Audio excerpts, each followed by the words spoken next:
আমার মতো কার কার বলুন তো ছুটির দিনটা অন্য ওয়ার্কিং ডে থেকে আরও বেশি কাজের মধ্যে দিয়ে যায়? আসলে ভেবে দেখেছি, সবাই ভাবে যারা বাইরে কাজ করে তারা বুঝি ছুটির দিনটা খুব ভালোভাবে সুন্দর করে শুয়ে বসে কাটায়। ব্যাপারটা আসলেই তা নয়।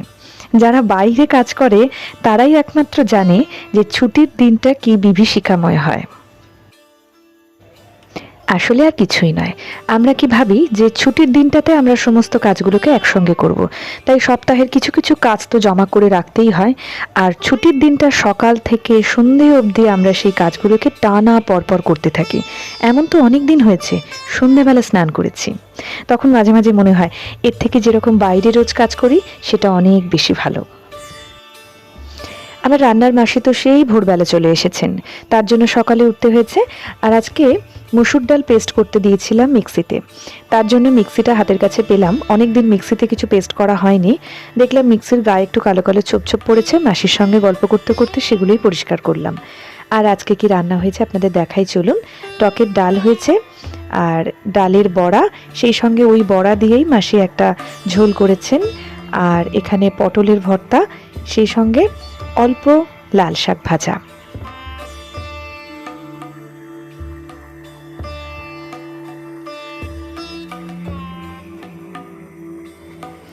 আমরা রাত্রেবেলা সবাই রুটি খাই, তাই সকাল এবং দুপুরবেলা চেষ্টা করি ভাতটাই খাওয়ার।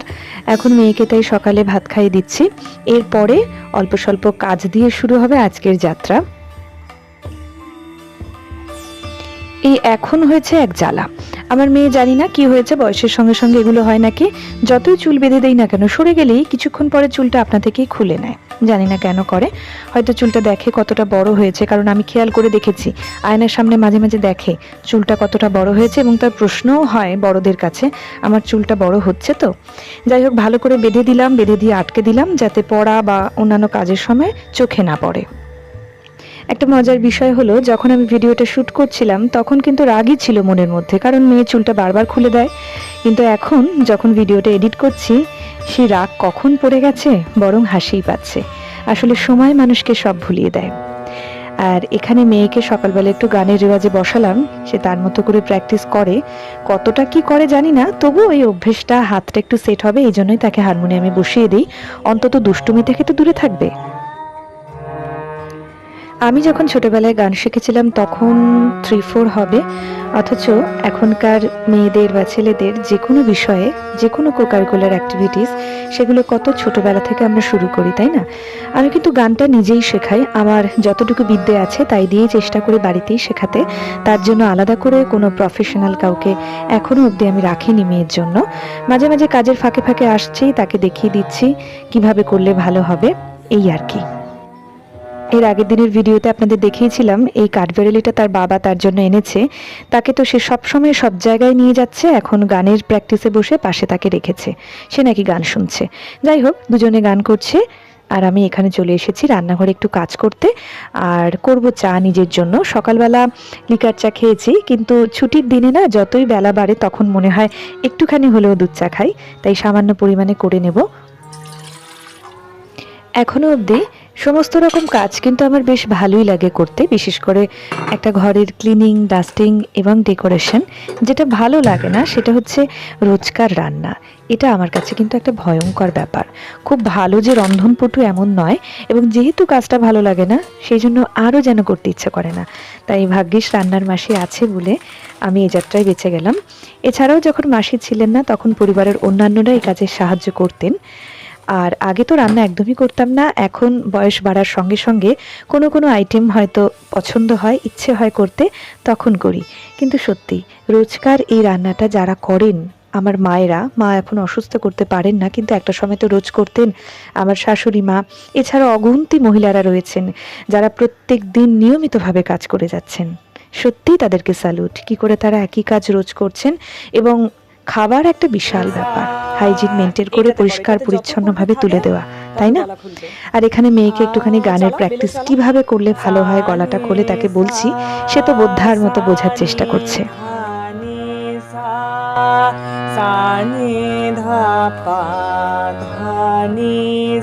মুক্তি আলোয় আলোয়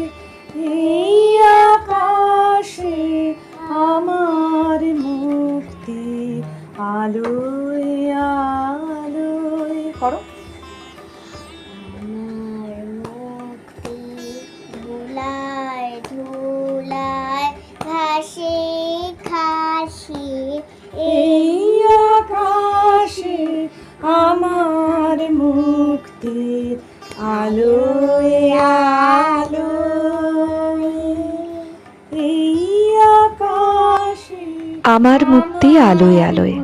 তাই তো, মুক্তি আমরা সবাই চাই, কিন্তু কিভাবে পাবো, কিসের থেকে মুক্তি চাই সেটা কি আমরা জানি বলুন তো? এতক্ষণ একটা সাংগীতিক পরিবেশ ছিল, কিন্তু এখন নেমে পড়েছি যুদ্ধকালীন প্রস্তুতিতে এই ঘরটা ক্লিনিং করতে। এই ঘরটা পরিষ্কার থাকে, পরিচ্ছন্ন থাকে, কিন্তু গোছানো থাকে না, এটাই যা মুশকিল আর কি।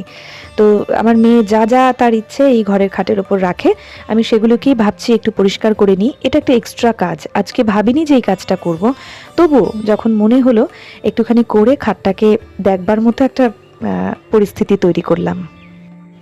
এই খেলা, যত রাজ্যের খেলনা হয়েছে এখনকার ছেলে মেয়েদের, খেলনার শেষ নেই। আপনি খেলনাগুলোকে কোথাও ফেলতেও পারবেন না, গুছিয়ে রাখতে গিয়েও দেখেছি খুব জ্বালা। আমি মাঝে মাঝে করি কি বলুন তো, যেগুলো একটু কালারিং সেগুলো আমার একটা বড় কাঠের শোকেস রয়েছে ড্রয়িং রুমে, সে চেষ্টা করে জি দিতে, যাতে অনেক একটু দূরে ওর থেকে কিছু জিনিসগুলো খাটের থেকে, কিন্তু ঠিক নজরে যখন পড়বে তখন সে আঙুল ঠেকে জোরে জোরে চিৎকার, আমার খেলনা মাম্মাম তুলে দিয়েছে।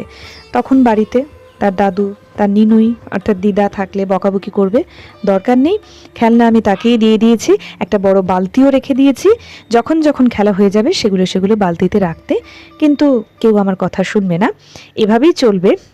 আমি জানি আসলে মজা করছি, যে বয়সে যেটা আর কি, একটা বয়সে তখন এই খেলনাগুলো তো তার কাছে আর প্রয়োজনীয় মনেই হবে না, তাই না?